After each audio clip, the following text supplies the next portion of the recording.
సిద్దిపేట జిల్లా గజ్వేల్ నియోజకవర్గంలోని మల్లన్న సాగర్ ముంపు గ్రామాల R&R కాలనీలో communist party of India Gajwel నియోజకవర్గ కార్యదర్శి శివలింగు కృష్ణ ఆధ్వర్యంలో చాకలి ఐలమ్మ 128వ జయంతి వేడుకలు నిర్వహించారు. ఈ సందర్భంగా ఆయన మాట్లాడుతూ ఐలమ్మ ఆశయ సాధన కోసం ప్రతి ఒక్కరూ కృషి చేయాలని అన్నారు. భూమి కోసం, భుక్తి కోసం, వెట్టి చాకిరీ విముక్తి కోసం దేశ్ముఖులకు, దొరలకు, రజాకారులకు ఎదురొడ్లి నిలిచి అలుపెరగని పోరాటం చేసిన వీర ధీర వనిత చాకలి ఐలమ్మ అని ఆయన కొనియాడారు. ఈ కార్యక్రమంలో సిపిఐ పార్టీ నాయకులు ఎర్ర ఎల్లం, సందిరి రాజు, రుద్రరాపు సాయిలు, పోతులు నర్సయ్య మరియు రజక సంఘం నాయకులు పాల్గొన్నారు.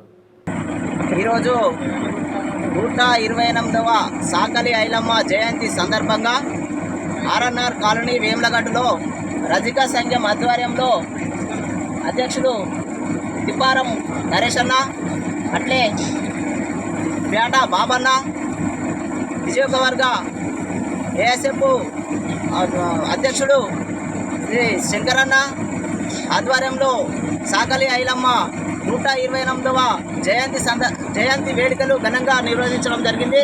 ఆమెకు పూలమాల వేసి ఘన నివాళి అర్పించడం జరిగింది. ఐలమ్మ వరంగల్ జిల్లా కిష్టంపేటలో జన్మించి అనేక పోరాటాలకు పిలుపునివ్వడం జరిగింది. ఆనాడు రామచంద్ర రెడ్డి దొరకు వ్యతిరేకంగా గడిల గోడలను బద్దలుగొట్టినట్టు పిలుపునిచ్చినటువంటి వీరనారి తొలి మహిళ చాకలి ఐలమ్మ. అనేక పోరాటాలు చేసి భూమి కొరకు, భుక్తి కొరకు అనేక పోరాటాలు చేసినటువంటి చరిత్ర చాకలి ఐలమ్మది.